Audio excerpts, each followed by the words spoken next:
World War II did not begin on September 1st, 1939. It began 20 years earlier in the banking offices of New York, in the halls of the Palace of Versailles, and in the printing presses of Weimar Germany. What we call the greatest tragedy of the 20th century was not just a war of armies and ideologies, it was a war of money. And those who started it never wore a military uniform. This is not a conspiracy theory. This is financial history that has been carefully hidden from you. Because once you understand how money creates wars, you will start asking uncomfortable questions about who really runs the world. To understand how financial manipulation led to the Holocaust, to 50 million deaths, to the destruction of entire cities, we need to go back to 1919, to the Palace of Versailles, where the victors of World War I gathered to divide the spoils.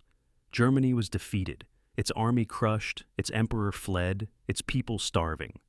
And at this moment, the victors decided not just to punish Germany, they decided to financially destroy it. The Treaty of Versailles required Germany to pay reparations of 132 billion gold marks. To grasp the scale of this number, consider this. It was equivalent to roughly $33 billion at the time.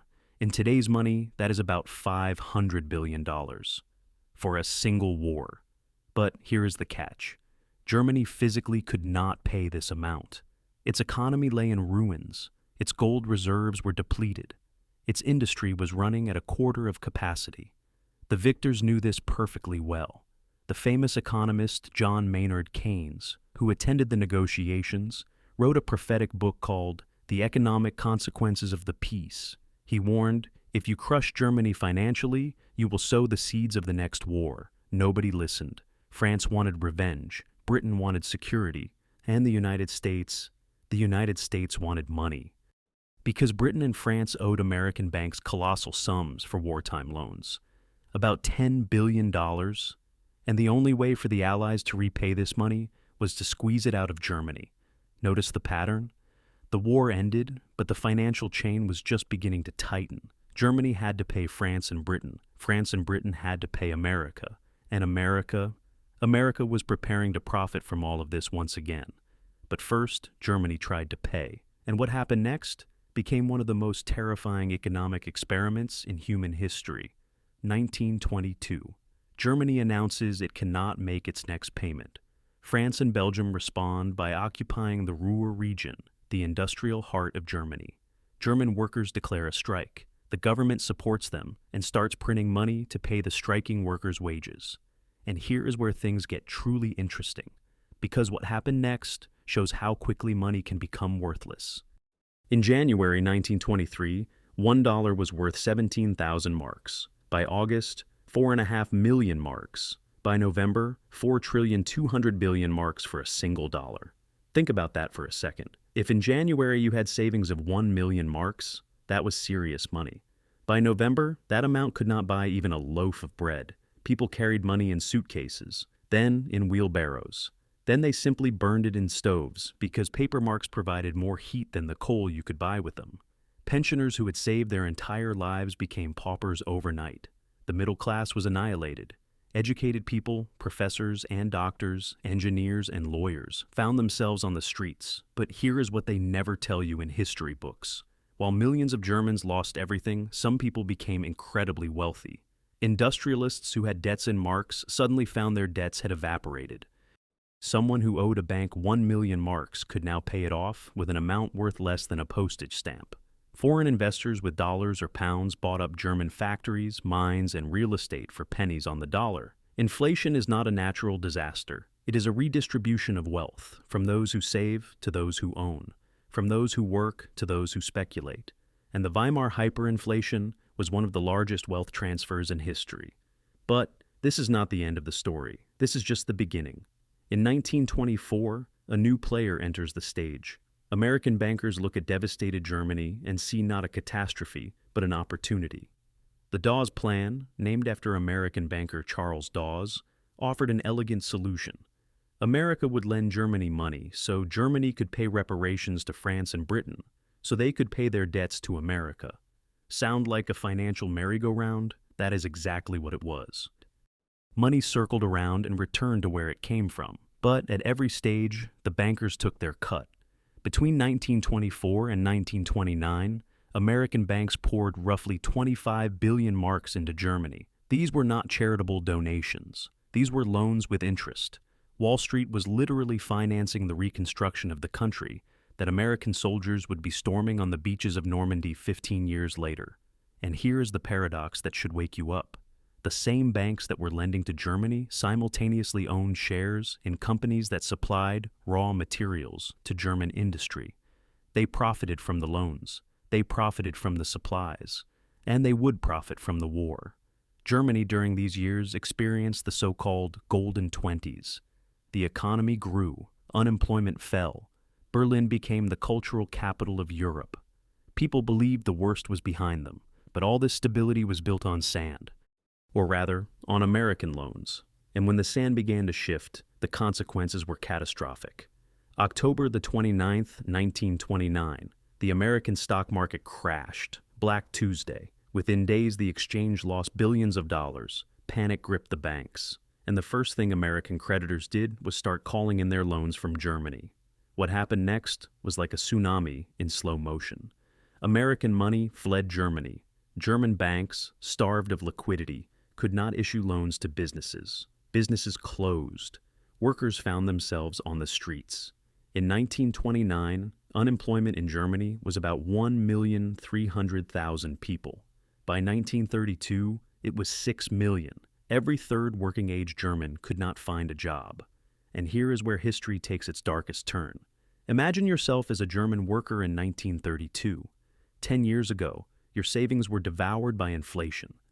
5 years ago, you were told that American loans would bring prosperity. Today, you are standing in line for free soup, and your family is living in one room with 3 other families.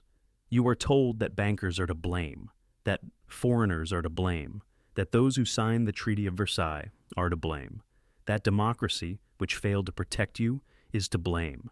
And then a man appears who says, "I know who is to blame. I know how to fix this. Give me power, and I will restore Germany's greatness." Adolf Hitler did not seize power through a military coup. He rode to power on a wave of economic despair. The Nazi Party in the 1928 elections received just 2.6% of the vote. In the 1932 elections, 37%, a 14-fold increase in 4 years.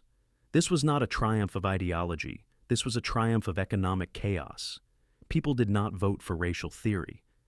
They voted against unemployment, against hunger, against humiliation.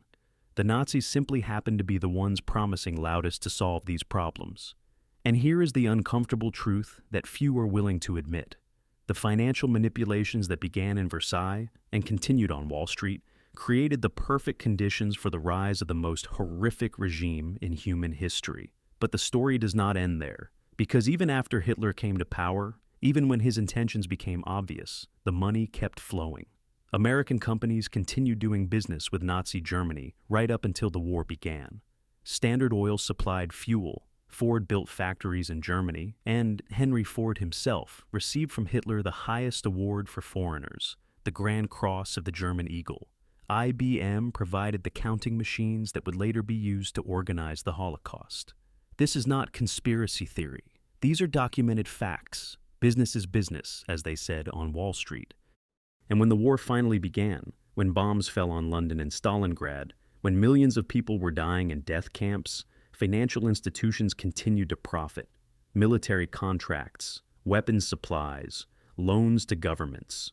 War was a tragedy for nations, but it was a goldmine for those who knew how to count money. America entered the war in December 1941. By 1945, it had become the only great power whose territory had not been devastated. Its industry was running at full capacity. Its banks held the world's gold. The dollar became the global reserve currency. The American century had begun, and it was built on the ruins of Europe. Coincidence? Historians still debate. But the pattern is too obvious to ignore. So, what does this mean for you today? First, understand that financial crises are not natural disasters. They are the result of decisions made by specific people for specific interests. The Treaty of Versailles was not inevitable. The Dawes Plan was not charity. The recall of loans in 1929 was not an accident. Second, remember, debt is a weapon. A country that cannot control its finances does not control its destiny. Germany, between the wars, was hostage to its creditors. And when the creditors decided to take their money back, the entire political system collapsed. Third, never trust those who say economics and politics are separate things. Money is power. Whoever controls the flow of money controls governments. This was true in the 1920s. It is true today. And finally, look at history critically. We are told that World War II started because of the madness of one dictator. But dictators do not appear in a vacuum. They are created by conditions. And conditions are created by those who make financial decisions. 50 million people did not die because one Austrian painter went insane. They died because bankers in Versailles decided to humiliate an entire nation. Because speculators on Wall Street decided to profit from others' misery. Because those who could have stopped the catastrophe chose to count their profits instead. War is always someone's business. The only question is whose. Today the world is sinking into debt again. Governments are printing money. Inflation is eating away at savings. Economic inequality is growing. Extremist movements are gaining strength around the world. The pattern is repeating, and if you cannot see it, you risk becoming its victim. History does not repeat exactly, but if you do not understand its lessons, it will crush you just as it crushed millions of people in the 20th century. If this video gave you a new perspective, subscribe to the channel. History has the answers. I will show you where to look.